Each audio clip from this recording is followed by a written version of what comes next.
Animal collision avoidance. Oh, it's not just deer out there.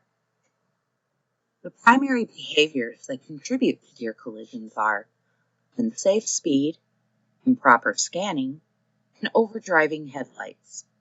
You can avoid deer collisions or at least minimize damages by reducing your speed and anticipating the unexpected movement of deer and other wildlife.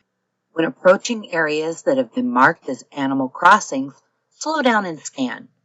Be alert for areas that are heavily wooded or near farms and areas of water. And at night, don't overdrive your headlights, as this is considered speeding. Keep a close watch for deer in the early morning and evening hours. Deer are most active during these times.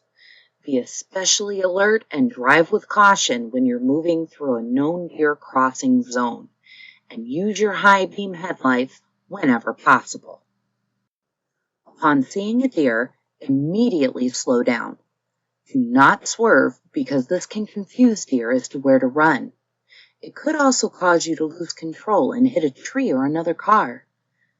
Whatever you do, don't veer for deer. Look for other deer after one has crossed the road, because deer are often found in herds. And always wear your seatbelt. Most people injured and or killed in deer collisions were not wearing their seatbelt.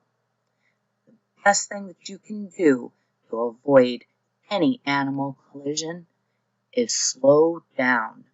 The reduction in speed increases your chances of being able to stop before any collision with an animal. What to do when you strike a deer?